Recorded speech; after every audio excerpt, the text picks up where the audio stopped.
Boa tarde a todos e a todas. A gente dá início a mais um encontro do ciclo de webinars do grupo de pesquisa em desastres.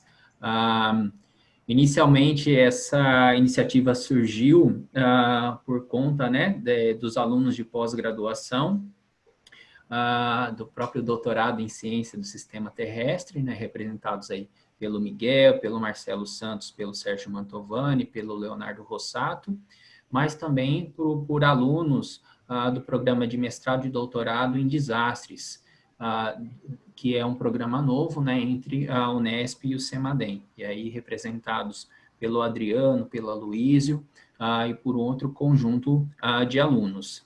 Os primeiros webinars, eles foram justamente assim para fortalecer a relação, né, com pesquisadores latino-americanos. Então, a gente teve uma série, né, de palestras, um de cada país. E hoje a gente está entrando especificamente no caso brasileiro, recebendo, né, a professora Fernanda Damascena, que vai falar sobre direito dos desastres. O Adriano, dá um tchauzinho aí, Adriano, que é aluno, né, de E aí, doutorado em pessoal? desastres, ele vai coordenar hoje, né, o encontro.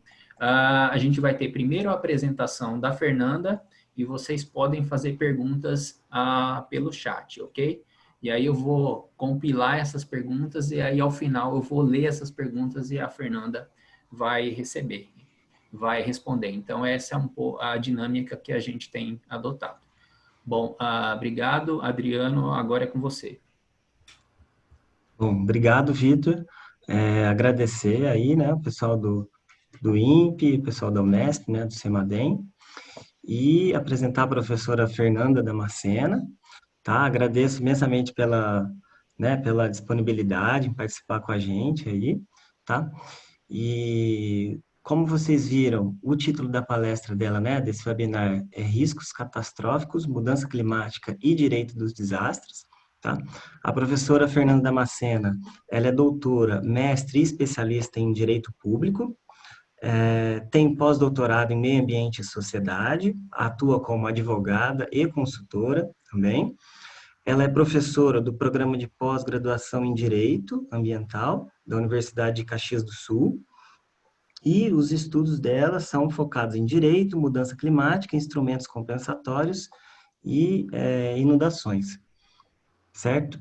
Bom, como o Vitor falou, vocês podem deixar as perguntas no chat, bom, pessoal? Que aí ao final da apresentação nós vamos compilar as perguntas e a professora fazer o possível aí para estar respondendo para a gente, tá certo? E acho que agora é com você, né, Fernanda?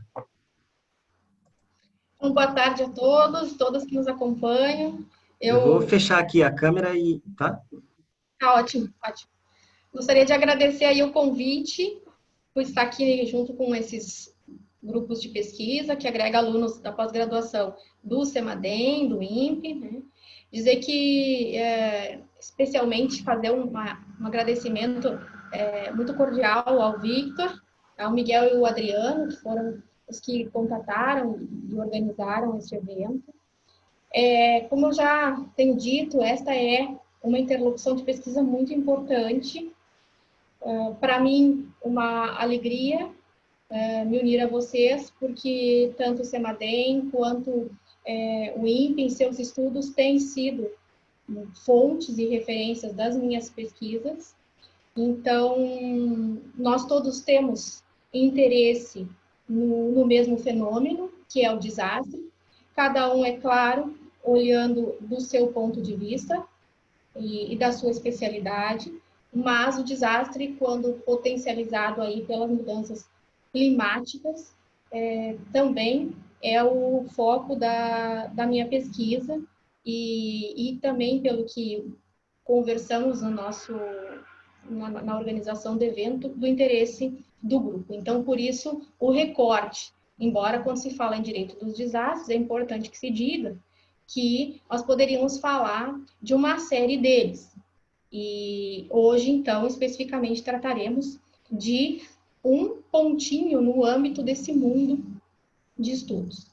Então, eu espero que esse seja aí o primeiro de muitos encontros, que a gente possa trocar as nossas experiências, os nossos aprendizados e, como comentava antes, as nossas dúvidas também, considerando a complexidade desse fenômeno que é o desastre.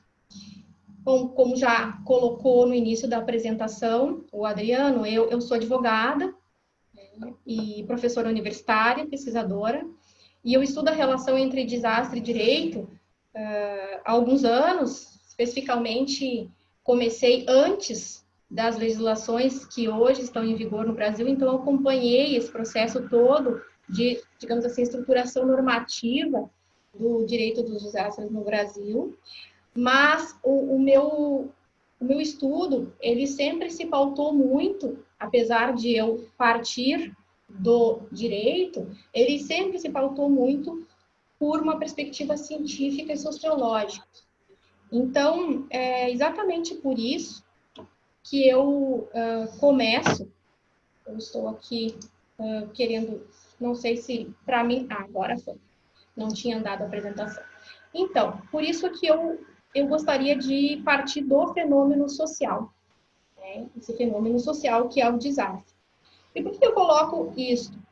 Porque só se torna direito por meio de lei, ou é regulamentado, depois da existência de uma lei, aquilo que é importante para a vida em sociedade. Então, do ponto de vista sistêmico-lumaniano, que é uma das minhas orientações de estudo, do ponto de vista sociológico, a gente compreende o direito como um sistema social que se caracteriza aí por um código binário, direito, não direito. E ele tem como o direito nesse contexto, enquanto sistema social, ele tem como uma de suas funções responder àquilo que se compreende como irritações que decorrem de estímulos que vêm da sociedade, buscando, então, fazer o quê? Estabilizar estruturas abaladas, evitar que essas estruturas se abalem e, sobretudo, com o objetivo de evitar o caos social. Então, é assim que eu considero e que eu olho para o desastre enquanto subsistema social direito. Existe, não de hoje, mas com grande ênfase na atualidade, dois grandes fenômenos, e que são absolutamente relacionados e que têm, nos últimos tempos, gerado uma série de instabilidades no direito, exigindo que ele se adapte, que ele se reformule e que até, em algumas circunstâncias, que ele recrie ou crie novas estruturas. Esses fenômenos são os desastres e a mudança climática, ou as mudanças ambientais globais, como recentemente vem sendo chamadas. Então, esses fenômenos, ou eventos, né, por assim dizer, eles são tanto o desastre quanto a mudança climática, eles são, na sua essência, altamente complexos, não lineares, eles tradicionalmente são multicausais e possuem um grau de incerteza, um certo grau de incerteza, geram instabilidade e todas essas características que são comuns neste contexto desses dois fenômenos são muito difíceis de serem assimiladas pelo direito. Então, por isso que eu falava antes em reformulação e recriação de estruturas desses subsistemas sociais. E foi assim que eu comecei a refletir sobre a possibilidade de um direito dos desastres aplicável, claro, né, no contexto social e normativo brasileiro, a partir do que já existia no direito comparado. Então, a minha ideia hoje aqui é colocar para vocês, eu não sei quantos daqui são do direito que estão nos acompanhando, mas me parece que não são, se tem alguns, não é a maioria, eu sei que tem muita gente de outras áreas. A minha proposta aqui é colocar para vocês como é que vai se dar essa relação entre desastre, direito e mudança climática, e que tem sido, então, objeto aí dos meus estudos nos últimos anos, tá? E aí para, então, caracterizar essa conexão, por assim dizer, como um fenômeno que desestabiliza as estruturas sociais no mundo, vocês conseguem observar nessa tela um comparativo que leva em consideração eventos extremos ocorridos de 2008 a 2017, ou seja, uma média anual, e leva em consideração aí uma série deles, né? Vocês podem perceber. E também compara esta evolução com o ano de 2018. E aí o que nós temos é que entre 2008 e 2017, nós tivemos 348 desastres e apenas em 2018 nós tivemos 315. Então, por aí, nós conseguimos observar duas questões. A primeira delas é um aumento bastante grande, recentemente, e a segunda é o tipo de evento que fortemente se observa como um problema no Brasil, mas que é um problema no mundo, que é a inundação. Então, percebam que, claro, além da inundação, logo depois da inundação nós vamos ter as tempestades e outros eventos, como a gente tem a seca, a gente tem as extremas temperaturas no mundo, enfim, mas, sobretudo, na comparação de uma média desses anos e com o ano de 2018, nós conseguimos observar essa presença forte da questão da inundação. Então, isso explica um pouco, já que a gente está aqui conversando no grupo de pesquisa, enfim, o porquê do recorte metodológico, né, das minhas observações em termos de eventos extremos e desastre para inundação. Então, além da gente poder fazer esta observação aqui, nós também conseguimos vislumbrar por esta lâmina que esses mesmos eventos destacados, eles não apenas podem ser observados em relação a outros eventos extremos, mas eles são também responsáveis pelo maior número de perdas humanas e econômicas. E nesse contexto das econômicas, eu destaco também as perdas ambientais, ecossistêmicas, que não podem deixar de ser consideradas neste contexto, embora muitas vezes elas sejam. Então, vocês observam, né, que nós vamos ter aí a inundação, como 43% na situação de colocar, se a gente observar as perdas humanas, e depois nós vamos ter as extremas temperaturas, que são muito perigosas para nós seres humanos, e, mais uma vez, as tempestades. Em relação à questão dos danos, né, dos afetados, em termos de perdas, danos, nós somando a questão da inundação com as tempestades, nós vamos ter mais de 60% do total. Então, isso eu gostaria de destacar para vocês, em termos, né, de uma observação mundial do fenômeno. E aí, quando a gente traz essa realidade um pouquinho para o Brasil, nós continuamos registrando a mesma informação. E nós observamos que, num contexto de América Latina, nós tivemos aí o Brasil ranqueando, né, dentre os 15 países do mundo com a maior população expostas a riscos de inundações. Então, claro, temos outros dados, né, nessa lâmina, mas eu gostaria de destacar especificamente este e chamar a atenção para o quanto isso representa em termos de sociedade, de comprometimento do desenvolvimento da sociedade. Então, por isso é que todo o meu estudo parte de uma observação do desastre como um fenômeno social e logo mais, então, como eu quero colocar a vocês, como um fenômeno construído em sociedade. Bem, para a gente compreender com mais propriedade essa ligação entre desastre e direito, a gente precisa voltar um pouquinho na história. Então, aí, com essas duas perguntas, eu gostaria de iniciar essa caminhada, essa reflexão histórica que é muito importante para o direito. Então, nós sabemos, né, que, inicialmente, o desastre, primeiro, precisamos reconhecer que desastres não acontecem agora, nos últimos 10 anos, enfim, eles fazem parte da história da humanidade, nós sabemos disso. Só que esse fenômeno ele vai assumindo, vai adquirindo novos contornos e sentidos com o passar do tempo. No medievo, o que a gente tinha? Os desastres eram atribuídos a razões divinas.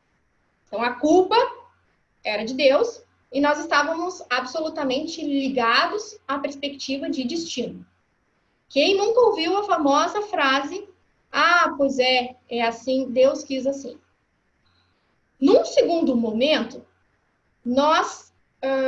um segundo momento histórico, nós observamos aquilo que a gente chama de um deslocamento dessa semântica divina em direção a uma ideia de progresso. E a partir, sobretudo, do iluminismo e da modernidade, então, os desastres, eles passam a ser importantes, sobretudo, para que se começasse a pensar e a refletir sobre tomadas de decisão. E, acima de tudo, sobre o papel dos governantes e, de certa forma, da sociedade, né? E aí, nesse contexto, dos gestores privados também, em relação à antecipação da ocorrência de determinados eventos. Um marco histórico nesse sentido, e que vocês têm a imagem projetada aí, que esta imagem é uma capa de um livro que se chama O Último Dia do Mundo. Um marco histórico nesse sentido é um desastre que aconteceu em Lisboa, em 1755. Esse desastre foi em decorrência de um terremoto no mar, que acabou gerando um tsunami, e esse tsunami adentrou a cidade, gerando grande devastação e, inclusive, incêndios, como vocês podem ver na imagem. Esse evento é muito referenciado para compreender a evolução de paradigma em matéria da compreensão do que é um desastre e por que ele é relevante para o direito, porque ele não abalou apenas as estruturas da cidade, mas ele abalou também a crença, a certeza religiosa que era dominante na época, de maneira que a própria reconstrução da cidade se deu já com reflexão, a partir de reflexões e com grandes reformas sociais, econômicas e, sobretudo, com um toque de cientificidade muito importante. Esse evento ele gerou muitos debates entre universidades, instituições civis, nas ruas e até mesmo dentro das igrejas. Mas o campo da filosofia teve aí um papel muito importante. E, especificamente, Rousseau, Voltaire e Kant, digamos assim, encamparam uma campanha para refletir, foram, pode-se dizer, protagonistas, para refletir sobre esse momento que tinha acontecido. E eles trocavam cartas, onde faziam discursos, porque esses discursos precisavam ser, de certa forma, bastante discretos, né? Porque essa época ainda não era permitido muitas dessas reflexões, ia contra aquilo que se acreditava, ia contra o sistema.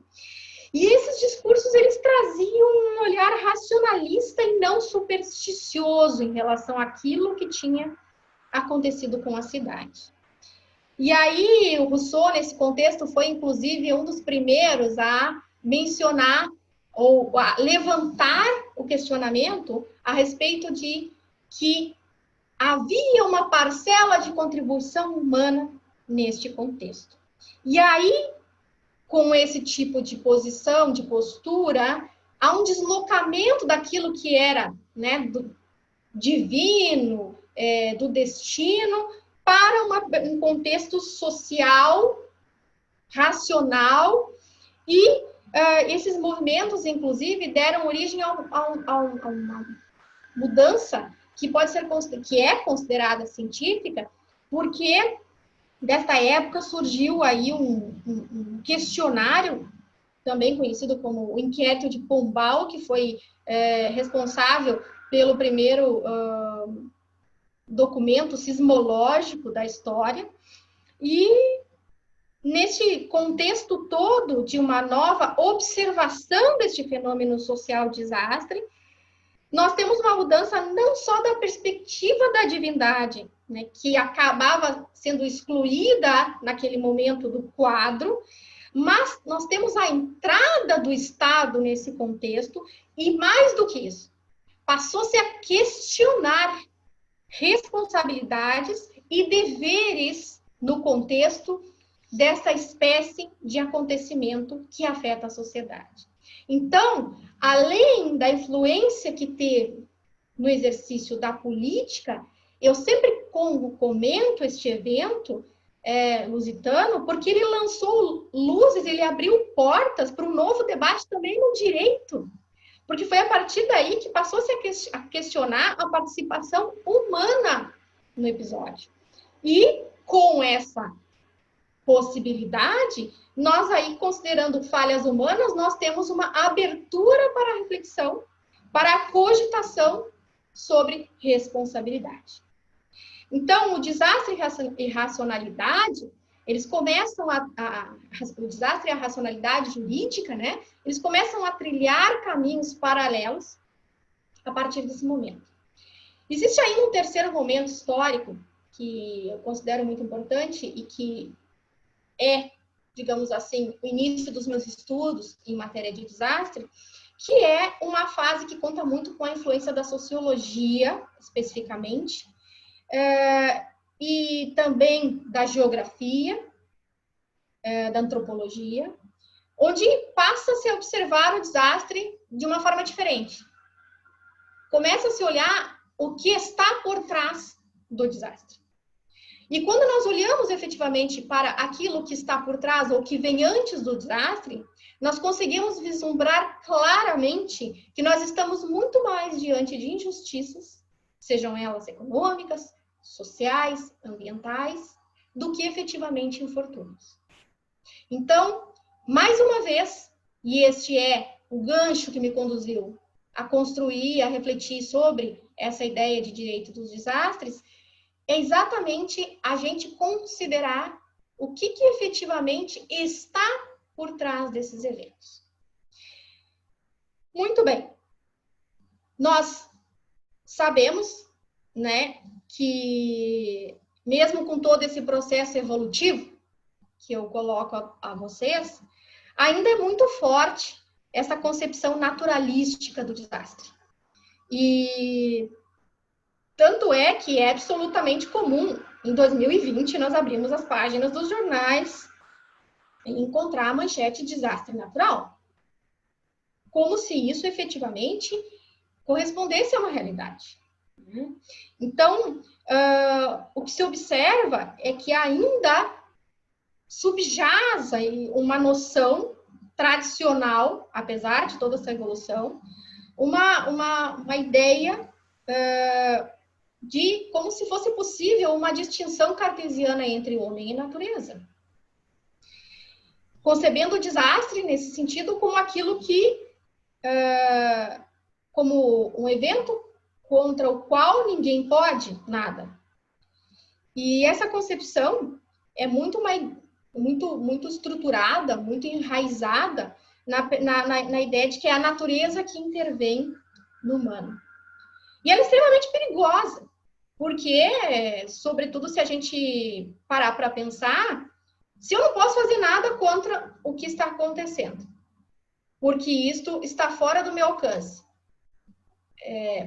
E mais, que efetivamente, em relação aquilo que se conhece do fenômeno, aquilo que se sabe do fenômeno não nos permite agir, nós estamos, primeiro, fazendo uma opção muito grave, no sentido de que, ótimo, tá tudo bem, estamos agindo super bem, corretamente, né? Isso é extremamente perigoso, porque uma série de desastres no mundo tiveram, por exemplo, no pós-desastre, um desfecho dramático para as vítimas, por conta dessa perspectiva de considerar o desastre como natural. Então, do ponto de vista jurídico, essa leitura é uma leitura muito negativa. Não que não existam desastres naturais, mas eles são uma exceção e nós sabemos disso. Então, por isso que eu coloco aí a importância de se conceber a ideia de risco num contexto de perigo, de exposição e vulnerabilidade. Eu sei que vocês já devem ter estudado muito isso com o professor Vitor, que é um grande estudioso dessa temática, né? E eu gostaria apenas de destacar, por essas questões, essa ideia que eu já coloquei para vocês, de que nós temos aí perigos naturais, e não desastres naturais, de que o desastre decorre das escolhas feitas em sociedade, da opção que, de alguma forma, nós fazemos nas nossas escolhas do dia a dia, fazendo aqui, claro, uma observação em relação a comunidades vulneráveis, que aí é uma outra questão, ninguém vai morar na área de risco única e exclusivamente porque quer, existem outras circunstâncias por trás disso, mas, de certa forma, quando eu falo em escolhas feitas em sociedade, estou me referindo, por exemplo, à observância da legislação ambiental, né? Então, nós temos aí também uma questão muito importante nesta caminhada do que é a concepção do que é essa relação entre desastre e direito, que é efetivamente uma concepção do que é risco e dos elementos que o compõem. Então, se a gente compreende dessa forma o risco, que é uma forma inovadora, o risco compreendido no âmbito do desastre é diferente da observação de risco, por exemplo, em matéria de direito ambiental clássico. Se nós compreendermos isso, nós estamos já trabalhando, evoluindo muito. O que acontece, sobretudo no campo do direito, e desde já eu adianto para vocês, é uma dificuldade muito grande de assimilação dessa concepção de risco, tal qual precisa ser feita em matéria de desastre. Porque é exatamente aquilo que eu expliquei para vocês no começo da minha fala. Essa perspectiva do inusitado, do novo, do não linear, do que tem baixa probabilidade, alta magnitude, isso tudo é extremamente complexo para o direito, que na sua concepção é o oposto de tudo isso. Tá? E nós sabemos que as perdas e os danos decorrem de todo esse processo de risco e seus elementos e dos elementos que compõem o risco. Então, além disso, eu gostaria também de destacar para vocês que essa perspectiva naturalística do desastre, ela não faz o menor sentido hoje, sobretudo quando nós sabemos que com a evolução industrial e científica, nós temos aí o contrário, nós temos uma ampliação da capacidade de intervenção do homem na natureza. E mais do que tudo, nós sabemos que hoje, boa parte, por uma classificação internacional, né, de desastres, boa parte dos eventos, eles assumem mais uma característica de híbridos do que única e exclusivamente naturais ou decorrentes do exercício da atividade econômica, como é o caso de Mariana e Brumadinho, ou ainda relacionados a zoonoses, ou ainda correlatos ou decorrentes de mudanças do clima. Então, nós sabemos que há muito, pense no que aconteceu, por exemplo, em Fukushima. Fukushima é um típico desastre que é híbrido, decorre de uma situação que veio de um terremoto de placas tectônicas, mas nós jamais teríamos concebido um desastre daquela magnitude não fosse a vulnerabilidade das instalações da usina nuclear impactada. E isso é o que dá o tom de híbrido, isso é o que dá a possibilidade de nós olharmos para esse evento com olhos de direito. Então, essa evolução de paradigmas toda, ela é muito importante para situar, porque às vezes as pessoas pensam assim, mas começaram a falar nesse negócio de desastre e direito no mundo, e de onde é que veio isso? Na verdade, é uma caminhada, é uma evolução de paradigmas que vem de outras áreas do conhecimento, em relação às quais o direito faz a sua observação e leitura. E, claro, essa relação entre desastre e direito é uma relação que decorre de uma forma que advém de forma muito reativa, porque ela acaba vindo a reboque de consequências em relação às quais a sociedade tem se deparado, tanto quando a gente observa o fenômeno desastre do ponto de vista preventivo, quanto, e com muito mais gravidade, quando do ponto de vista do pós-desastre. E uma coisa que, às vezes, eu escuto bastante, né, essa questão do natural, né, eu sempre, quando me questionam sobre isso, eu sempre digo, ainda que se discuta as causas do desastre e as suas relevâncias para o direito, nós temos que lembrar que, como eu falei para vocês, boa parte desses fenômenos tem uma característica híbrida, né?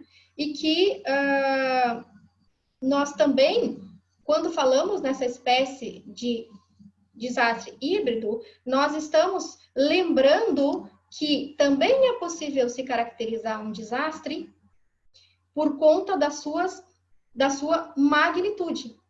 Então, muitas vezes, e isso é bastante comum, tem se trabalhado muito essa questão, de se muitas vezes não consegue identificar necessariamente uma causa, a exceção, claro, né, gente? Tira fora aqueles especificamente, únicas, exclusivamente naturais e que não tem nenhum, mas isso é uma exceção. Mas, de regra, nós sempre vamos ter, na maioria das vezes, perdão, nós vamos ter aí uma ideia de classificação, por exemplo, de determinados eventos, não necessariamente só pela causa, mas também pelas suas consequências. Então, é uma série de essa magnitude, essa grandeza das perdas e dos danos que nós temos, ela acaba sendo definida, sim, por fatores humanos de amplificação e por vulnerabilidades. Então, já teve um trabalho que eu escrevi há algum tempo e que eu levei dias para fazer esta afirmação que está aí em cima, porque no âmbito do direito isso é muito complicado e a gente, sempre quando alguém pergunta alguma coisa, a gente reflete muito com sim ou não, porque tudo depende do caso concreto, mas eu estou convencida de que efetivamente não existe desastre sem vulnerabilidade. E essa vulnerabilidade, nós sabemos que ela tem diversas facetas ambientais, nós sabemos que ela está relacionada às escolhas que nós fizemos no uso do solo urbano, nós sabemos também que ela acaba sendo potencializada por variabilidade do clima e também por questões envolvendo a mudança do ambiente global ou a mudança climática. E aí nós temos esta imagem, que é uma imagem do IPCC, né, que nos traz bem essa perspectiva do risco no contexto do desastre, o que é de um grau de complexidade enorme. No Brasil, eu gostaria de dizer para vocês isto, a vulnerabilidade já possui um sentido jurídico muito claro, e ele é orientado por uma série de princípios e diretrizes que, se respeitados e bem aplicados, têm a capacidade de contribuir diretamente para a redução de risco de desastre, ou, se não conseguir, mitigar a sua magnitude. Logo na frente, na sequência, eu vou falar um pouquinho mais sobre esse sentido jurídico da vulnerabilidade, mas eu gostaria desde já de destacar que a legislação brasileira já fez uma leitura disso, e já faz tempo. Então, trazendo um pouco, utilizando a mesma figura, trocando apenas dos pontos, né, que é aqui, este aqui, opa, vamos voltar um pouquinho, este aqui, vocês conseguem observar que no âmbito de uma gestão de risco de desastre, nós temos a perspectiva clara hoje, uma influência clara, cada vez mais clara, da ciência climática. E esta perspectiva do desastre como um fato social relevante para o direito fica ainda mais clara a partir do momento que a gente começa a ter os primeiros estudos de ciência climática, e que já faz alguns anos. Esses estudos começaram, né, lá atrás com o IPCC. Várias pessoas ali. Se nós...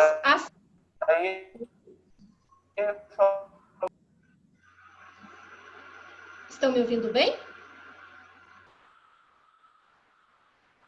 Sim, pode continuar, Fernanda. Teve uma interferência aqui para mim.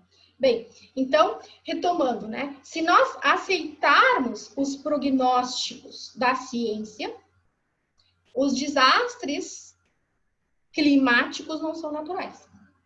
E isso coloca em xeque, no direito, uma série de institutos jurídicos, por exemplo, como é o caso do caso fortuito e da força maior. Só para vocês terem uma ideia, nós temos hoje uma série de demandas no Poder Judiciário brasileiro, em diversos estados, não apenas aqui no meu estado, que é o Rio Grande do Sul. E nessas demandas, o poder público tradicionalmente está no polo passivo da ação, sendo com a busca, obviamente, com pedido e causa de pedido à parte, no sentido de que haja uma responsabilização por inundações de suas casas e por questões outras envolvendo omissões públicas e assim por diante, né? E isso tem sido muito discutido também em âmbito internacional, porque no âmbito internacional, depois eu vou destacar para vocês um pouquinho essa perspectiva que tem sido trabalhada bastante, que é a do litígio climático. A ciência climática, ela está sendo trabalhada nas cortes internacionais. E por isso eu sempre destaco a importância da interlocução de pesquisa, porque a ciência é uma ferramenta fundamental para que o direito possa exercer a sua função. E quanto mais nós conhecermos, quanto mais nós nos inteirarmos desta perspectiva científica, melhor é o uso desta ferramenta no exercício da jurisdição. Tanto independente do ator, se for o promotor, o juiz, se for o advogado e assim por diante. Essa perspectiva ganha muito mais importância para o direito agora, num âmbito daquilo que a gente chama de estudos de atribuição, que são esses estudos que têm efetivamente conseguido fazer um link entre, por exemplo, determinado evento extremo, a mudança global e determinadas perdas e danos, ou necessidade de adaptação, tá? Claro que aqui essa imagem, ela é uma imagem genérica do mundo, mas eu destaquei para vocês aí um exemplo de um estudo que nós tivemos aqui no Brasil, que foi de uma seca na Amazônia em 2010, e aí nós conseguimos, a partir desse estudo, consegue-se fazer uma maior ligação entre as influências humanas e aumento da temperatura da Terra, e a questão da variabilidade, da probabilidade de mais severas secas no sul da região amazônica. Isto, gente, de uma importância para o direito que vocês não têm ideia. Porque, senão, fica tudo muito, muito etéreo. E com esse tipo de estudo, é assim que o direito está avançando em matéria de clima. Porque com esses estudos nós conseguimos, de uma certa forma, fazer com que o julgador visualize do que é que se está tratando.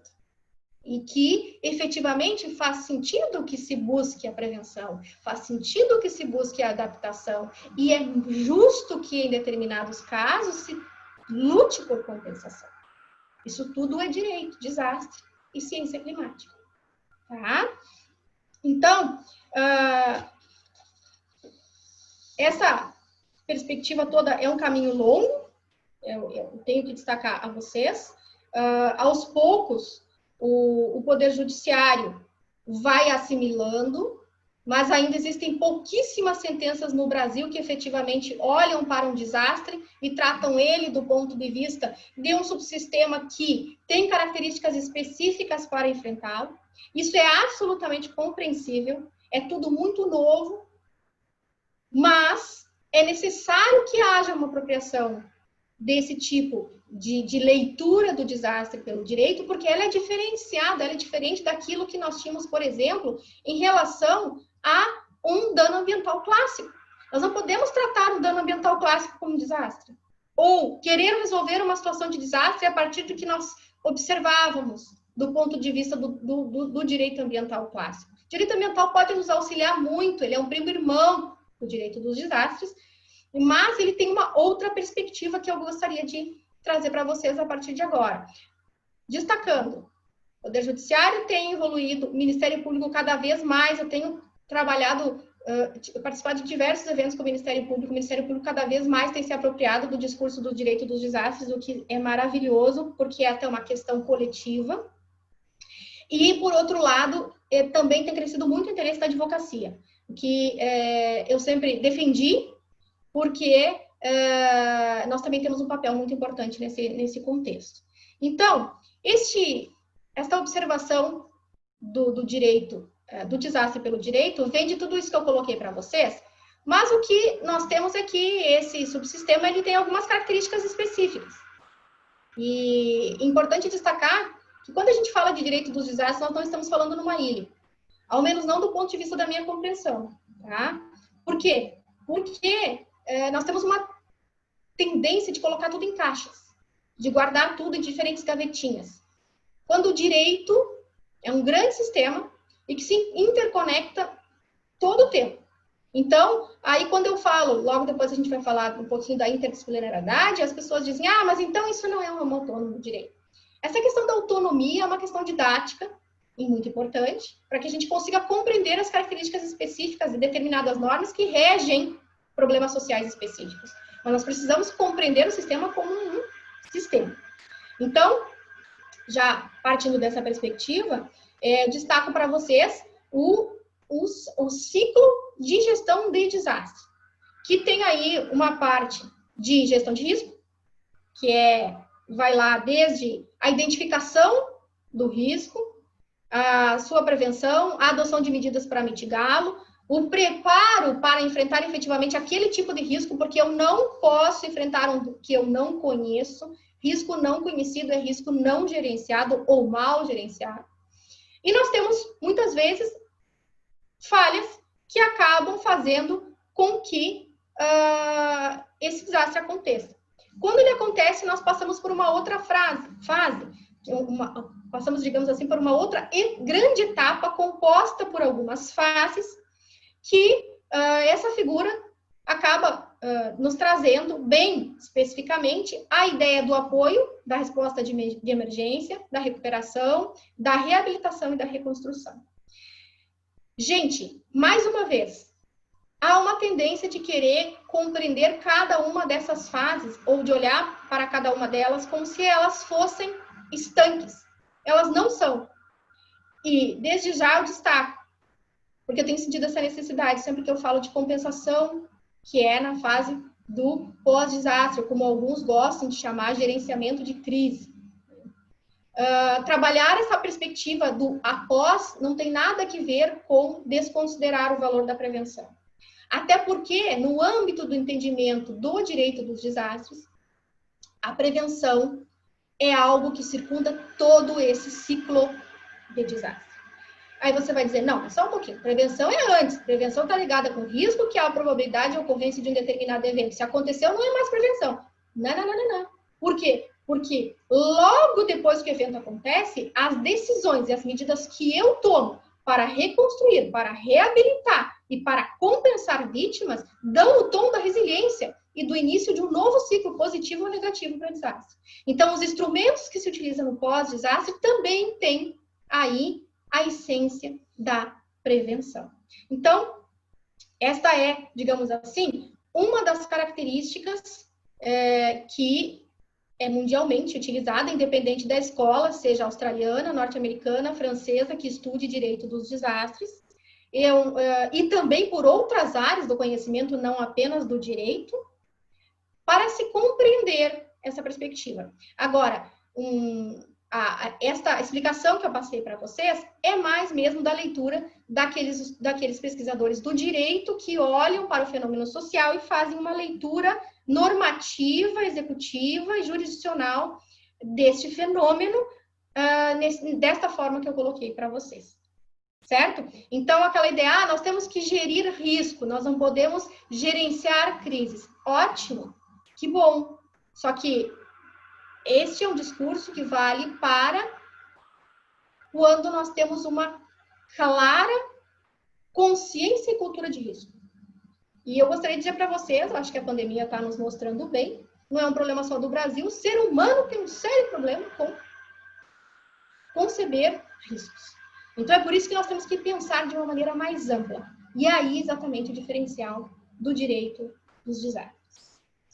E aí, eu queria ainda chamar a atenção de vocês para uma perspectiva que é bem, assim, forte quando a gente pensa a origem disso tudo, é a gente pensar de que forma a Constituição brasileira concebe o desastre.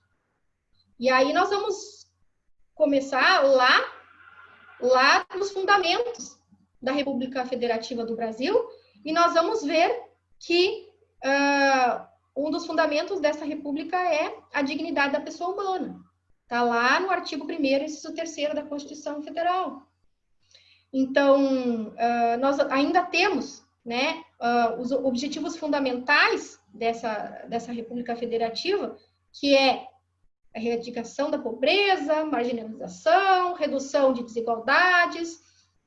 E aí eu coloco para vocês, algum evento que vocês conhecem tem potencial maior de minar capacidades, de comprometer dignidade, de exacerbar pobreza, indignidade e desigualdade do que o desastre?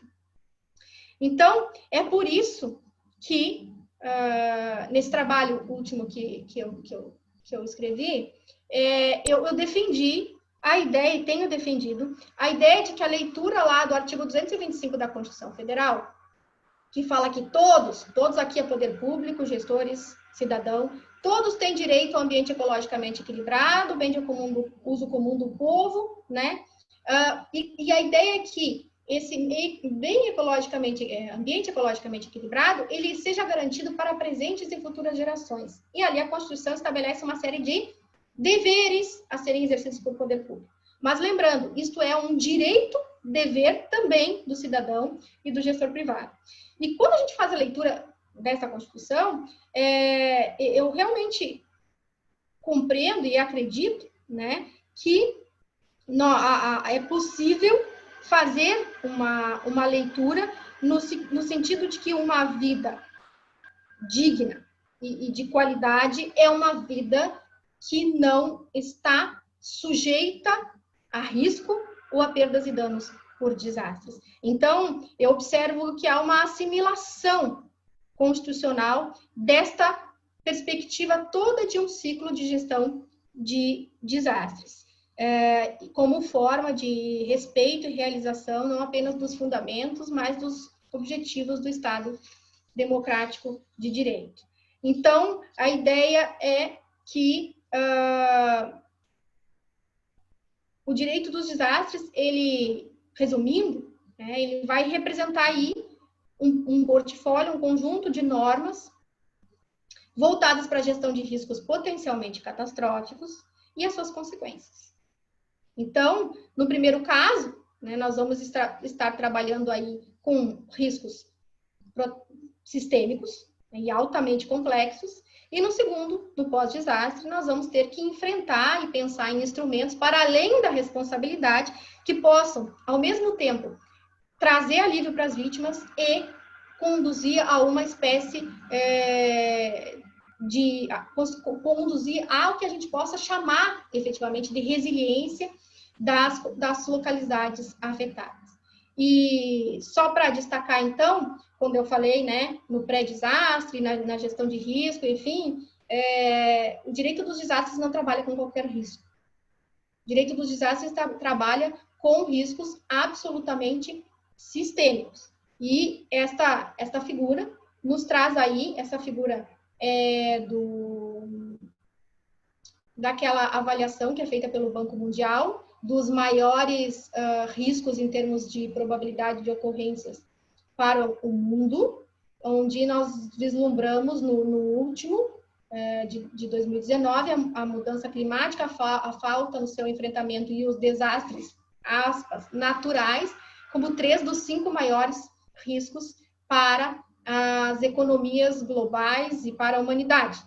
Então, esses riscos acabam tendo um potencial catastrófico, porque nós podemos observar uma rede de riscos, há uma independência muito clara entre eles e que, por uma série de vulnerabilidades que são construídas socialmente, nós temos interdependências que, conectadas, geram aí aquilo que a doutrina denomina de hiperriscos. Então, é disso que nós estamos falando, de um determinado risco que tem aí uma probabilidade que já se mais ou menos consegue vislumbrar não apenas a probabilidade de sua ocorrência, mas a extensão das perdas e danos, consegue se vislumbrar de que forma se dá esta conexão de consequências e que ela afeta economia, política, ambiente, tecnologia. Nós estamos vendo, acho que podemos observar pela pandemia, o que é um risco sistêmico, né? Então, é desse tipo de risco que trata o direito dos desastres, não é do risco que se observa no licenciamento de uma atividade tradicional do dia a dia, onde já se conhece tradicionalmente quais seriam aí as consequências, enfim. Não, nós estamos falando de algo muito maior, onde se tem uma ideia de probabilidade, mas não necessariamente se conhece a magnitude, e que se sabe que, historicamente, baixa probabilidade, magnitude muito grande. E, no âmbito da sua eclosão, uma série de interdependências. Então, é disso que trata, é disso que estou falando quando menciono riscos potencialmente catastróficos. Bem, o que nós temos hoje no Brasil? Nós temos uma legislação que veio muito em consequência desses eventos que vocês vislumbram aí na tela. Nós tínhamos uma série de inundações e deslizamentos ocorrendo em Santa Catarina. Depois nós tivemos, o evento da região serrana, antes de tudo nós tivemos o Morro do Bumba, depois primeiro Blumenau, depois Morro do Bumba, e na sequência nós tivemos Angra, e depois tivemos aquele grande evento da região serrana do Rio de Janeiro. Nesse contexto todo, é disso que decorre a legislação para desastre no Brasil, vigente hoje. Então, nós temos um sistema normativo específico, que começou lá com o decreto 7257 de 2010, né? E hoje também é composto pela lei 12.340 e pela lei 12.608 de 2012. O que inclusive, postei a vocês aí, né,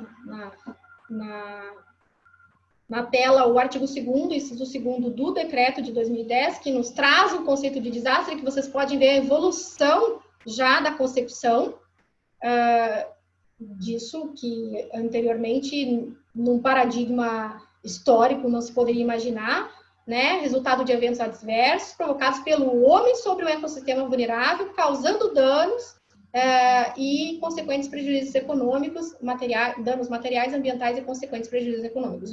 Vejam, provocados pelo homem, quer dizer, a assunção normativa da participação humana vem muito em decorrência do que eu falei para vocês, da questão científica, mas essa é mais recente, né, da última década, mas de tudo aquilo que eu conversava com vocês antes, da compreensão efetivamente do que é o desastre no contexto social.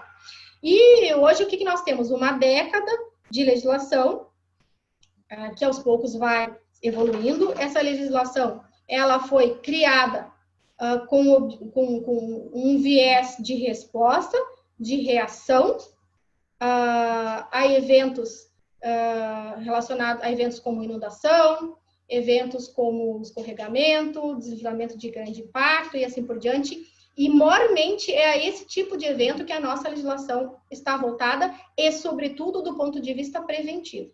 Tá? Então, aquele ciclo de gerenciamento de desastre que eu colocava para vocês antes na tela, ele não é totalmente hoje abarcado pela nossa legislação. Ela tem evoluído muito e, sem dúvida nenhuma, tivemos um grande avanço, tanto que recentemente nós temos uma alteração aí de 2014, da Lei 12.983, que praticamente reformulou a Lei de 2010, sempre no sentido de ir avançando, mas nós ainda temos muitas questões para serem regulamentadas no Brasil e nós temos, sobretudo, a necessidade de assimilação dessa leitura normativa do ponto de vista público e privado no Brasil, né? Claro, nós ganhamos muito com a legislação que temos, sem dúvida nenhuma. Nós tivemos aí a inserção do princípio da precaução na legislação de 2012, quando se diz lá que o poder público tem o dever, né, os entes federados têm o dever de adotar as medidas necessárias à redução de risco de desastre. E além disso, né, deixa bem clara a legislação que a incerteza quanto ao risco de desastre não constitui óbice para que não se adote medidas preventivas e mitigadoras da situação de risco. Então, esse é um grande avanço.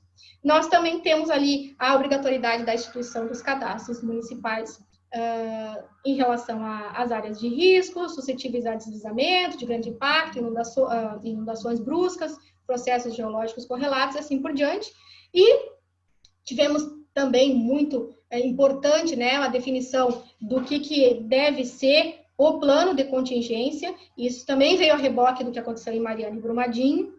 Tivemos aí só de nós termos a criação do Sistema Nacional de Proteção e Defesa Civil, que não existia antes de 2010, era um plano, já foi um grande avanço. Tivemos a criação do CEMADEM, né? Tivemos ainda a questão da obrigatoriedade dos planos diretores, né, levarem em consideração a gestão de risco de desastre.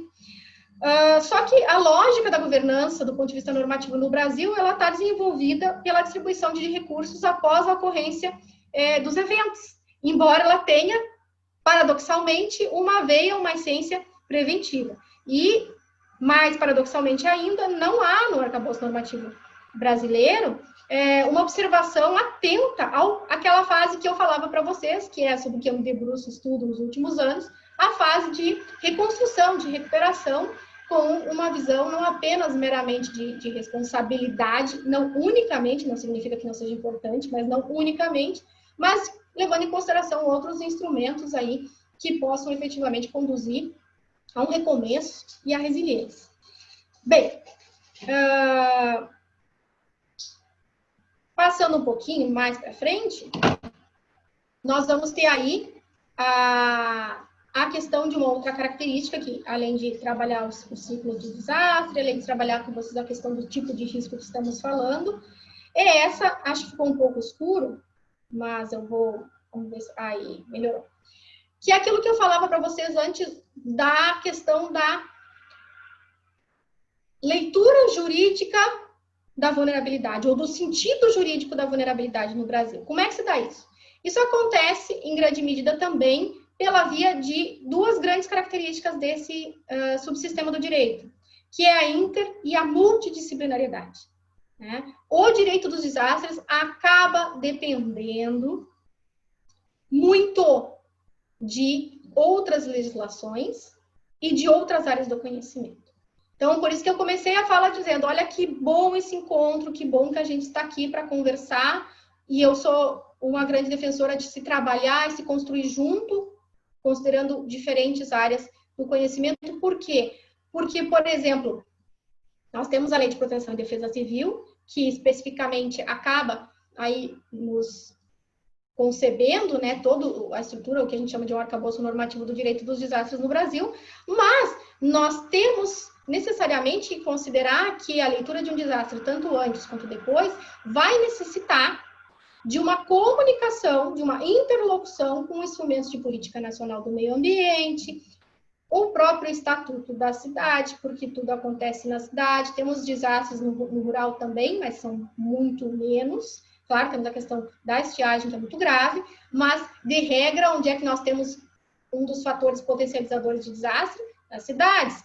Grande aglomeração em centros urbanos mal pensados, mal organizados, né? Não próprios para, não adaptados para enfrentar essas mudanças globais que nós temos observado. Nós temos aí a necessária interlocução com a Política Nacional de Mudanças Climáticas.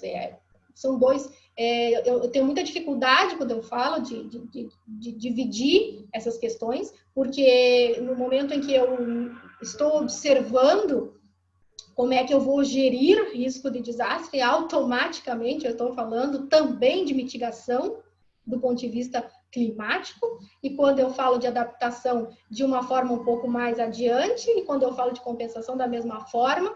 Então, se a gente for pensar tanto na proposta Sendai e a sua relação com a Política Internacional de Mudança Climática, nós vamos ver que ela é absolutamente forte. Mais do que isso, poderíamos pensar também na Política Nacional de Segurança de Barragens e em diversos outros ramos do direito, que, por exemplo, como o seguritário, o constitucional, o de migrações, todos estão absolutamente, de uma forma ou de outra, em um momento ou outro, a serviço da solução do problema. E o que eu quero dizer com isso? O direito dos desastres, assim como muitos ramos do direito fazem, muitas vezes vai se apropriar de alguns conceitos para, com os óculos desse subsistema diferenciado e a partir de suas características, tentar conduzir e auxiliar a solução do problema. Então, vulnerabilidade, a leitura jurídica da vulnerabilidade no Brasil já era e pode ser feita a partir de uma perspectiva de concepção do que se tem de legislação, mas precisa ser observada a partir de uma perspectiva de proteção e defesa civil. Então, essa interdisciplinariedade, hoje, é, de certa forma, o que também se pode denominar de uma leitura jurídica da vulnerabilidade no contexto normativo brasileiro. Os instrumentos de política nacional do meio ambiente, na sua maioria, são caminhos para a redução de risco de desastre. São caminhos para mitigação de riscos conhecidos. E são caminhos muito importantes também para que se pense uma reconstrução e assim por diante. Agora, depois de tudo isso, eu não posso deixar de destacar uma realidade que eu tenho trabalhado muito com pessoas que estão, né, focadas nesse estudo ou procurando aí, de alguma forma, contribuir, e eu também da mesma forma. Eu acabei buscando alguns estudos que nos dissessem se o que estamos falando está sendo assimilado ou não. E aí, esse aqui é um estudo que foi feito pelo IBGE, e ele nos traz aí esse estudo claro, né, de 2013 a 2017, mas é o último que eu consegui ter acesso. E ele foi um estudo que, dentre as variáveis abordadas, levando em consideração o preparo e a gestão de risco de desastre. E aí, eu vou até me permitir aqui ler para vocês, porque o resumo disso que vocês veem aí é o seguinte: 54,4% dos municípios do Brasil não contavam com instrumento de gerenciamento de risco de desastre em 2017. Apenas 25% tinha plano diretor contemplando prevenção de inundações e enxurradas. E 23% declararam ter uma lei de uso de ocupação do solo prevendo essas situações. Dos municípios observados, com mais de 500 mil habitantes, 93% foram atingidos por alagamentos e 72% por deslizamentos. Dos municípios atingidos, 44% estavam em área de encosta, ou tinham vítimas em área de encosta, e 35% em áreas de ocupação irregular. Então, esta é a realidade que nós temos. Claro, isso precisa ser atualizado, mas outro problema que nós temos em matéria de desastre é falta de dados, né? E eu sei que vocês trabalham, as pessoas que nos estão ouvindo agora, que são dos cursos de pós-graduação aí, estão trabalhando para reverter isso, isso é muito importante, porque nós precisamos ter essa informação, e até para ver em que ponto estamos, para onde vamos, e quanto estamos evoluindo diante do que temos. Tá? Bom, e para finalizar, então, eu queria trazer para vocês um pouquinho do que, diante desses dados e desses números que estão evoluindo, estão melhorando, a Defesa Civil está procurando se informar, isso é verdade, assim por diante, mas isso não é do dia para a noite. Nós temos uma cultura, nós temos cidades construídas e não pensadas coletivamente, então, aos poucos, tudo isso vai se organizando. Mas, até que isso não aconteça, e historicamente, por uma falta de cultura de gestão de risco, o que nós temos é que o desastre não deveria, mas ele acontece. E aí é que eu trago para vocês um pouquinho desse pós-desastre, né, que é o ponto de observação que eu tenho feito, sobre o qual tenho me debruçado nos últimos tempos, e que eu brinco que é o Decompensation Plan, né? E quando eu falo compensação, não necessariamente está relacionado, gente, com só, as pessoas ligam essa palavra única e exclusivamente com a responsabilidade. Ela está relacionada também com a responsabilidade, mas o que nós temos é que, na falha da prevenção, ou num processo de adaptação de vulnerabilidade, ou mesmo num processo de adaptação mal feita, o que nós vamos ter é a ocorrência de desastres. E a contabilização de perdas de vidas e danos. A partir isso não é uma observação minha, isso é uma observação que eu faço a partir de uma tendência internacional. Tanto que, recentemente, já se começou a trabalhar, não tão recentemente assim, né? Mas nos últimos 3, 4 anos, começou a se desenvolver muito, também para além da perspectiva mitigatória e de adaptação no âmbito das mudanças climáticas, a questão da compensação. Ela ainda é super nova, mas ela parte e é um lado que precisa ser desenvolvido a partir de uma perspectiva que é o que eu defendo, não meramente adversarial. O que eu quero dizer com isso? Não é que não seja importante buscar as perdas e danos. Isto é um direito. A questão é que esta não é a única alternativa. E que, sobretudo, algo que começou a me incomodar é que o que eu observava, ao menos em termos de Brasil, é que nós tínhamos a responsabilização do poder público. Muitas vezes essas sentenças são cumpridas, outras elas não são. E, na maioria das vezes, quando elas são cumpridas, elas também afetam outros direitos fundamentais. Por exemplo, o Tilenol lá da UNA. Então, é uma alternativa, mas é uma alternativa que não necessariamente enfrenta a situação com a complexidade que ela precisa ser enfrentada. E aí foi que, então, eu passei a buscar como é que se trabalhava no direito comparado essa perspectiva de pós-desastre, resposta, de buscar uma efetiva reabilitação, de reconstruir com perspectiva de prevenção e de efetivamente buscar instrumentos que pudessem conduzir a uma recuperação a partir da nova normalidade da nova realidade que é possível depois de um evento como esse. Mas há que se pensar nessa parte também. E aí o que eu encontrei foi que existem 3 grandes instrumentos, eu denominei de instrumentos, que são o seguro, a responsabilidade civil e o fundo. Esses instrumentos, todos na sua individualidade, têm limites. E cada um deles tem as suas potencialidades. Então, a ideia que me ocorreu foi pegar as possibilidades, olhar para a realidade brasileira, normativa e social, e tentar buscar uma alternativa para a questão da inundação especificamente no Brasil. Claro, como eu disse para vocês, que essa ideia é uma ideia de um sistema de compensação que ainda não foi assimilado pela legislação brasileira, mas que pode, sim, na minha humilde opinião, ser muito contributiva, inclusive para que se possa gerir melhor o risco de desastres. E aí,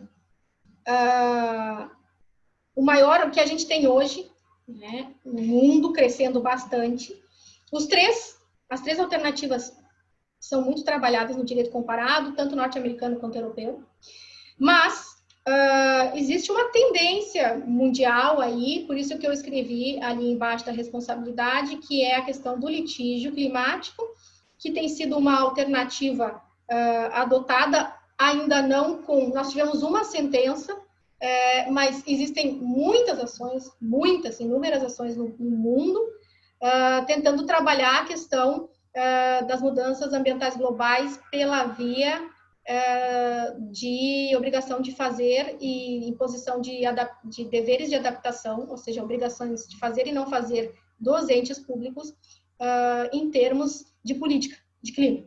Tá? Não é uma perspectiva de compensação especificamente do ponto de vista tradicional que se conhece.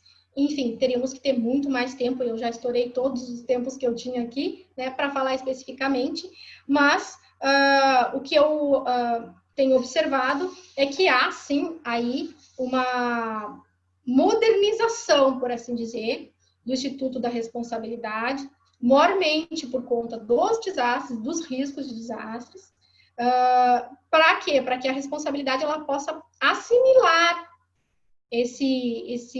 responder ao risco e ao tipo específico de dano que é o climático ou correlacionado com as questões de mudanças que nós temos observado e que, sobretudo, os estudos de atribuição cada vez mais têm indicado.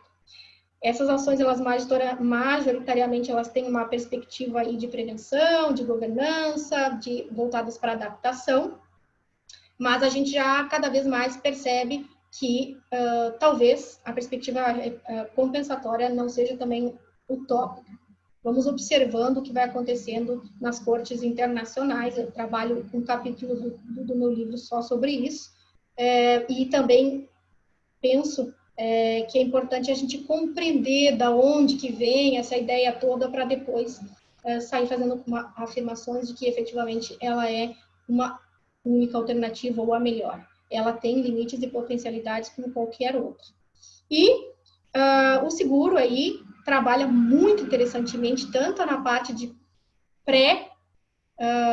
da gestão do risco, de desastre, quanto do pós. Claro, ele é um instrumento de disseminação de risco, ele trabalha de uma maneira pode trabalhar, e já tem experiências bem-sucedidas e mal-sucedidas também, porque ele contribui aí para que a gente faça uma distribuição desse risco que, quando concretizado, é um dano de grande magnitude e, fatalmente, se ficar na mão só de uma seguradora, não vai ser sustentável do ponto de vista da manutenção dessa seguradora. Então, nós precisamos, e é isso que eu proponho, que se olhe para o seguro em toda a sua extensão e que se considere que, além de um seguro de uma seguradora, haja uma rede nesse contexto todo, de resseguro, de mercado financeiro e assim por diante. A própria Swiss Re já, mais de uma vez, já manifestou, né, já assumiu que, se nenhuma medida for tomada, aí as mudanças climáticas podem custar à economia mundial um valor estimado de 25% do PIB. Então, já há, pelo setor securitário, a assunção dessa sua parcela no contexto, porque, como eu disse para vocês, a responsabilidade é pública, privada do cidadão. Só que, claro, não teríamos agora como aprofundar isso. O seguro ele é viável, mas ele precisa ser trabalhado a partir de uma visão diferenciada daquele tradicional seguro ambiental que se procura defender e assim por diante. E, por último, né, o fundo foi algo que eu me debrucei também, porque o que nós temos no Brasil, nós tivemos aí a lei 12.983, ela de 2014, ela alterou a lei de 2010 para, entre outras tantas providências, trabalhar ou na verdade dispor sobre o Fundo Nacional de Calamidades Públicas. Só que daí a gente vai lá para o artigo 8º da legislação, que é onde trabalha o fundo, ele traz a natureza do fundo, e ele diz que a finalidade é ações de prevenção em áreas de risco de desastre e ação de recuperação de áreas atingidas por desastres e entes federados em situação de emergência ou estado de calamidade pública reconhecidos pela própria legislação. O que eu destaco, né? Nós precisamos pensar no fundo para antes e depois, e procurei trazer algumas alternativas para como se pensar fundo e quais foram os fundos que deram certo, quais os que não deram, quais são as grandes falhas que a gente percebe historicamente quando se pensa a questão de fundo para desastre. A minha proposta, resumindo, é que a gente pense num pós-desastre voltado não apenas para a perspectiva jurídica, que seja orientado pelo direito, mas que o direito também seja uma fonte de reflexão para que se considerem instrumentos econômicos e financeiros.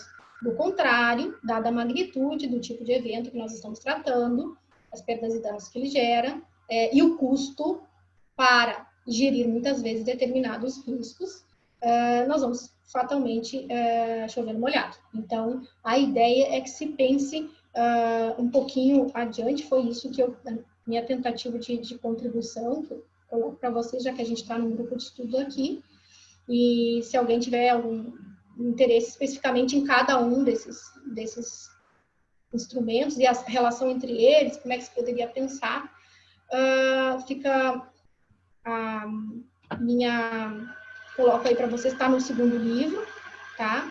E tem artigos também específicos sobre cada um desses temas que eu falei aqui hoje. E agradeço mais uma vez, me coloco à disposição para a gente seguir conversando e também para que a gente possa unir os nossos grupos de pesquisa na reflexão sobre tanta coisa que a gente ainda tem para aprender e sobre essa temática que é eu acho, tão apaixonante, apesar de muitas vezes dolorosa, enfim, mas que também pode ser olhada como, eu vejo o desastre, como alternativa para a mudança positiva. Então é isso, agradeço mais uma vez aí, em nome do Victor, eu agradeço a todos vocês e fico à disposição para a gente seguir conversando. Certo, Fernanda, obrigado pela participação, obrigado pela sua fala, muito interessante. Bom, pessoal, como nós falamos para vocês, tá? Quem quiser colocar as perguntas aqui no chat, ainda dá tempo, tá bom? Uma primeira pergunta, Fernanda, da professora Patrícia, tá? Ela coloca que a temática é muito importante e motivo de muitas discussões, né? Quando se respeita a desastres naturais, entre aspas, seja pelo COBRAD, que traz a classificação de desastre natural e desastre tecnológico, e excluiu a classificação dos desastres mistos, híbridos, né? Que era contemplado no CODAR. Aí ela coloca a pergunta, como isso implica no âmbito do direito em relação às ações judiciais em função do uso terminologia desastres naturais? O que acontece? Uma das questões que se tem trabalhado bastante, eu pelo menos sempre quando eu tenho oportunidade eu falo, só tem um caminho, a assimilação de tudo que está por trás do desastre pelo Poder Judiciário. Porque se o juiz, se o promotor, ou enfim, todos os envolvidos nesse contexto, advogados mesmo que trabalham em algumas circunstâncias, não tiverem a noção do quanto pode ser grave essa perspectiva de tratar o que é natural como se natural fosse, né, nós podemos ter sérios problemas, sim. Agora, a expressão desastre natural, ela está enraizada na cultura do mundo, né? Então, eu acho extremamente perigoso isso, sabe? Extremamente perigoso, mas... e sempre falo, porque não sei se vocês sabem, mas, por exemplo, olhem a gravidade disso. O desastre de Fukushima, ele foi considerado um desastre natural. Sim. E embora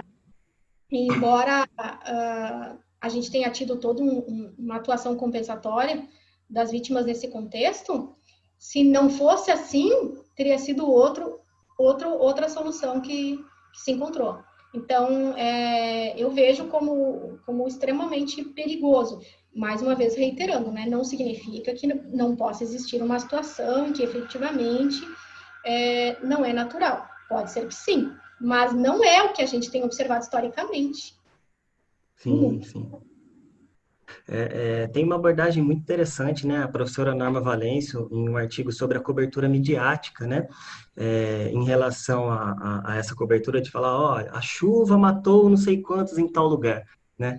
É importante que se divulgue, claro, que aquilo é uma construção social, né? Aquilo foi construído ao longo dos anos, né? Então, eu acredito que é muito importante também, assim, o direito evoluir também nesse conceito do natural ou não, né? Algo que eu vi que me chamou muita atenção uns anos atrás teve uma liberação do fundo de garantia, se não me engano, que é outra questão, né, em matéria de desastre, que eu também acho assim muito, muito complicada. A pessoa não fez nada para que aquilo acontecesse, mas aí ela tem o fundo de garantia liberado para ela resolver os seus problemas, né? Como se assim fosse correto. Aí vocês lembram de Mariana, quando teve desastre de Mariana? Isso é uma matéria enorme no jornal. Desastre natural de Mariana. E teve um decreto que falava em desastre natural. Né? Então, assim, falaram em tremor de terra ainda, né? Ah, sim, mas isso aí foi depois. Mas pensa bem, né? Olha a gravidade. Sim, com certeza, com certeza. Bom, dando mais uma olhada no chat aqui, a Mariana coloca a situação, Fernanda, considerando que não existem desastres sem vulnerabilidade, que nós temos pressupostos jurídicos no Brasil para lidar com isso, e que os desastres não são puramente naturais, e outras afirmações que você fez durante sua fala, na sua experiência. Por que nossas instituições científicas têm tanta resistência de olhar para essas questões de forma multi e transdisciplinar? Se na área do direito você também percebe essa resistência, né? Olha, aí eu vou falar como a pesquisadora e como pessoa, né? Eu vejo uma dificuldade muito grande de assimilação do científico. Sim. Da parte da população, sabe? Sim, sim. E talvez seja porque tem uma questão um trabalho do sociólogo que eu gosto muito, que é o Niklas Luhmann, e ele fala muito sobre a improbabilidade da comunicação, sabe? Sim. Então, talvez acho que a melhor forma de responder essa pergunta seja essa, é de que o receptor da mensagem, ele vai recebê-la ou não, se ele estiver aberto para isso. Se por alguma razão ele estiver com uma pré-compreensão sobre aquilo, a mensagem não vai chegar. Então, talvez seja isso. Talvez as nossas instituições, ou elas não compreendam, ou elas não queiram compreender.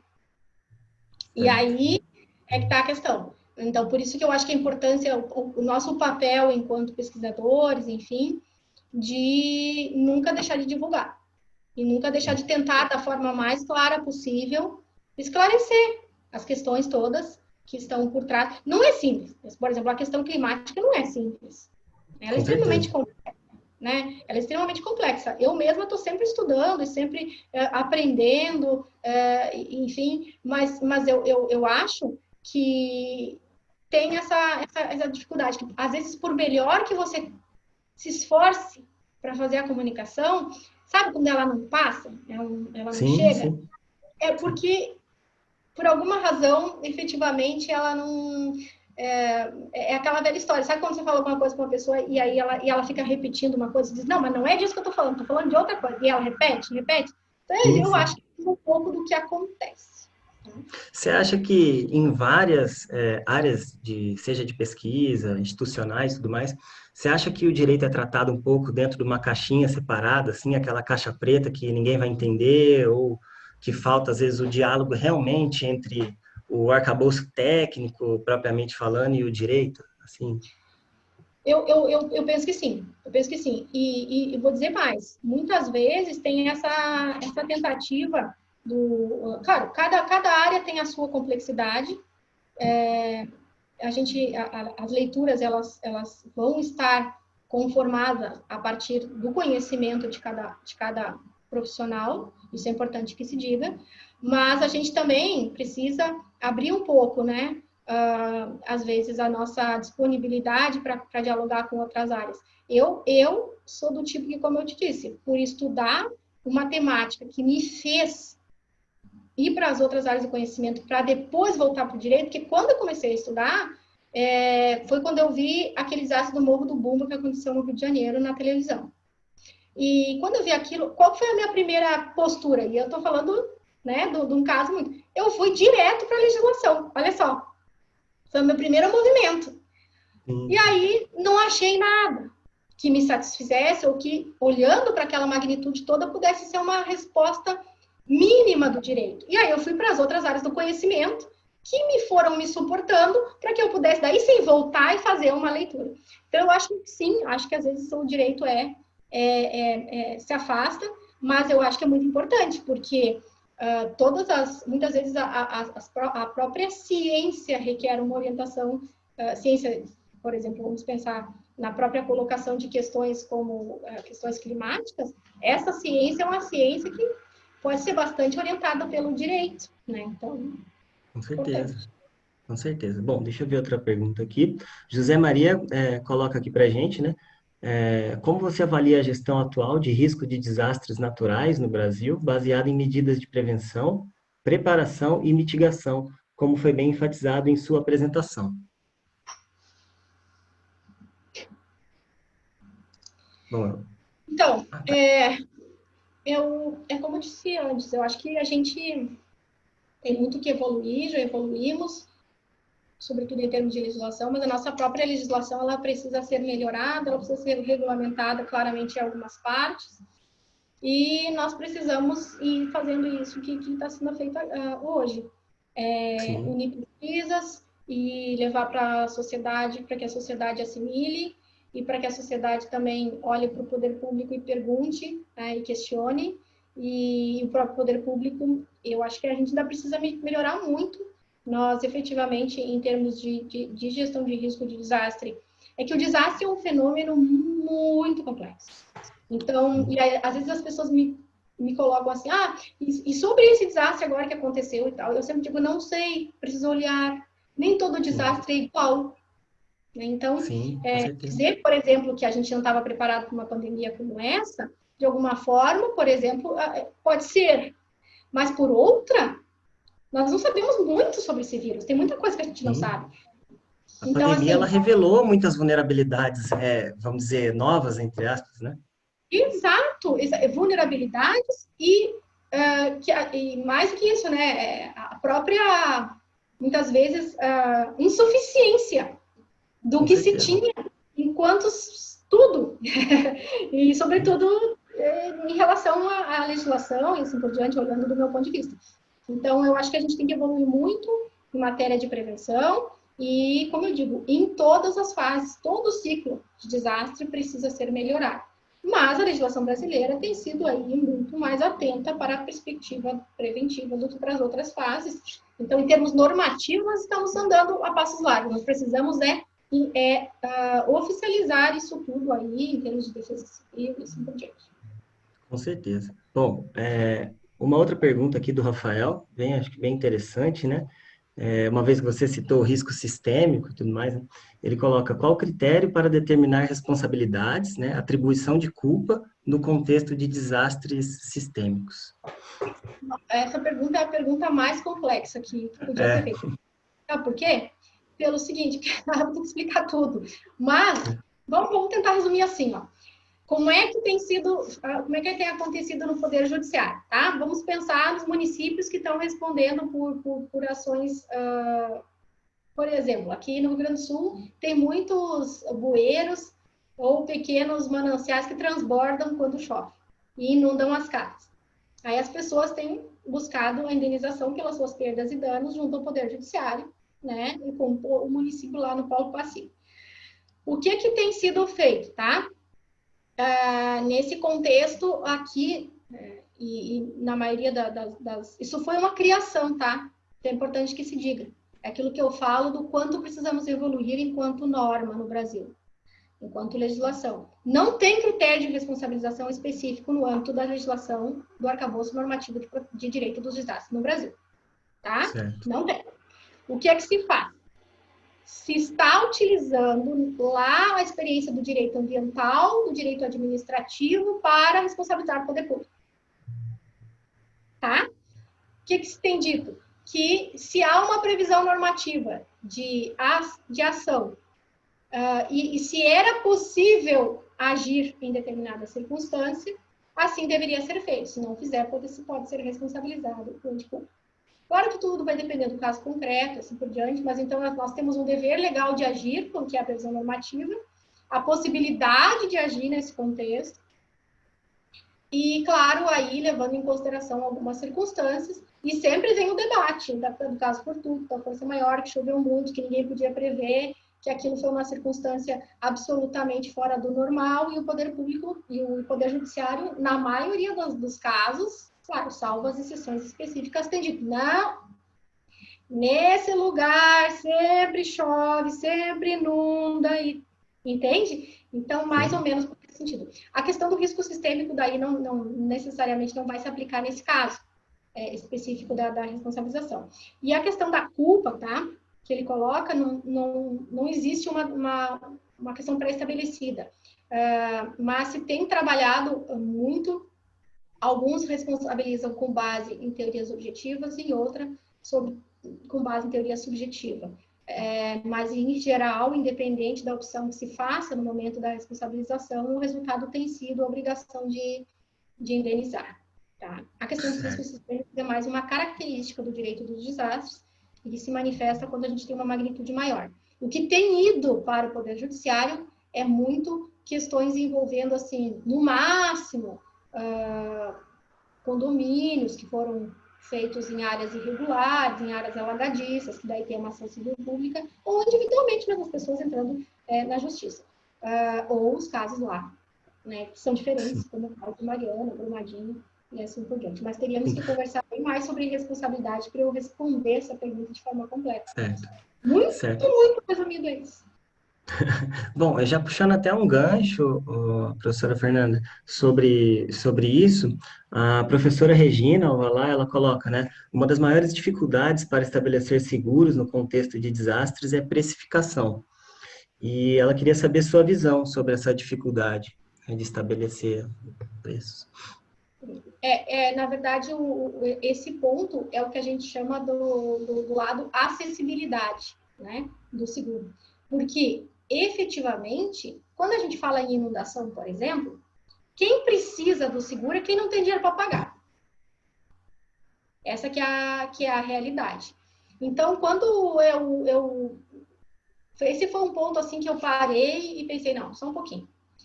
Você vai falar do problema do aumento do nível do mar e que está pegando casas de alto luxo, em geral, se for disponibilizado no mercado de seguro, essas pessoas vão poder pagar. E tem outro problema do seguro também envolvendo gestão de risco de desastre ou o dano, que é a questão do tipo de se levar em consideração os riscos específicos. Você não pode trabalhar numa linha como se tudo fosse igual, né? Mas a questão da acessibilidade é essa. Na verdade, quem precisa nunca vai pagar um seguro se puder, se tiver que tirar do básico para sua subsistência. Então, aí, eu estudei bastante sobre modelos que adotam estratégias de acessibilidade para comunidades vulneráveis. E aí está relacionado com a perspectiva do público e do privado.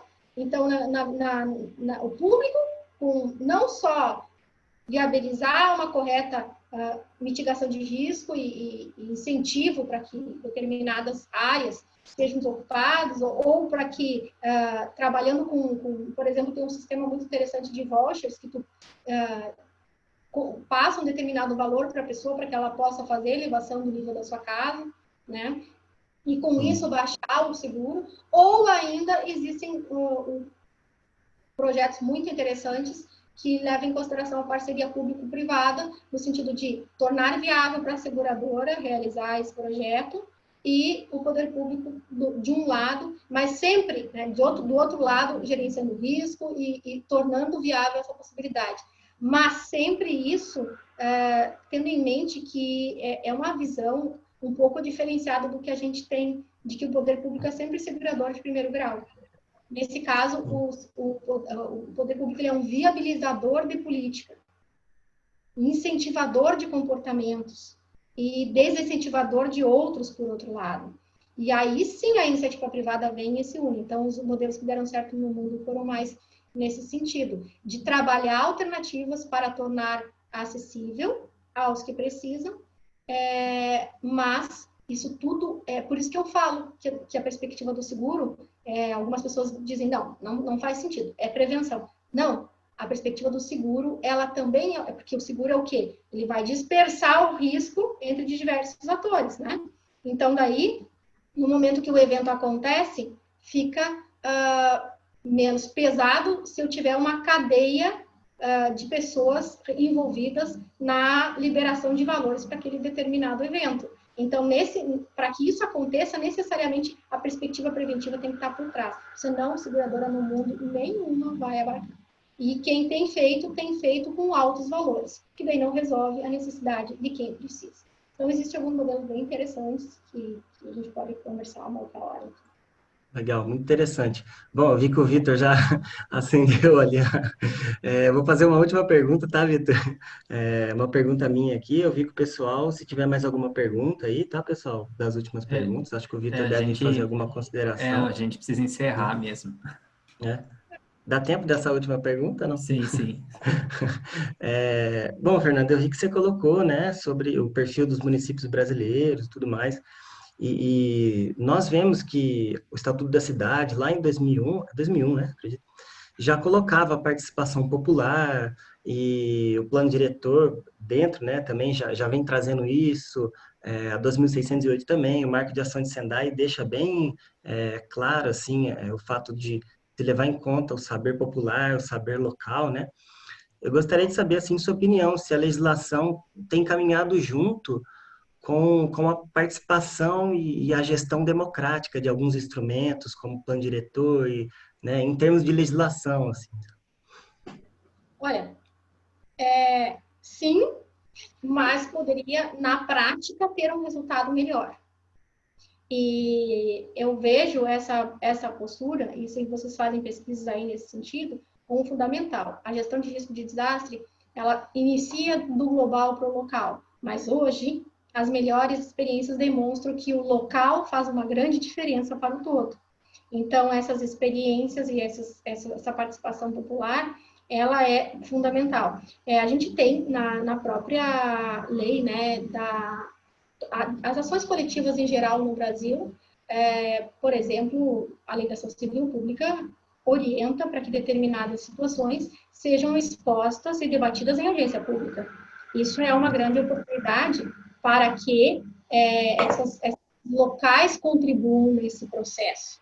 Mas, especificamente do ponto de vista da legislação de proteção e defesa civil, nós não temos maiores detalhes sobre isso. Certo. Então, talvez as experiências positivas, porque eu gosto muito que às vezes eu escuto essa coisa assim, mas isso é teoria, né? Não, na verdade, a legislação e a teoria, elas vêm da prática. Então, se nós tivermos exemplos positivos e alguns modelos bem referenciados, talvez nós possamos trabalhar isso do ponto de vista da legislação. É aquilo que eu digo, o direito trabalha o que importa para a sociedade. Vira norma aquilo que é relevante para a sociedade. Então, esse é um ponto que pode ser melhorado, eu diria assim, embora ele não seja totalmente desconsiderado.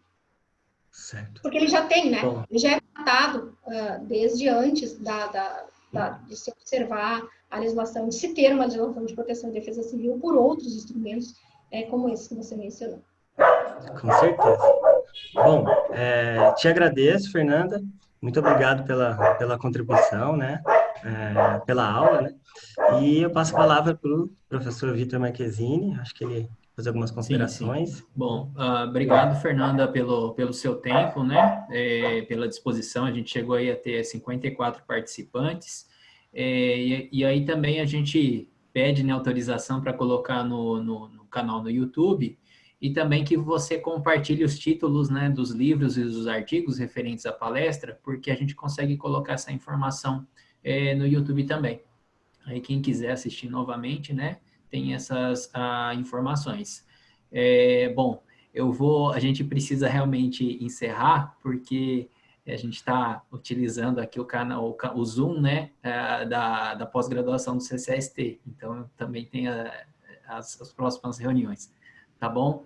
Então, obrigado aí e até a próxima. Eu que agradeço, gente. Até a próxima mesmo. Um abração para vocês, se cuidem aí, fiquem bem com as suas famílias. Tchau, tchau. Tchau, Tchau. até logo.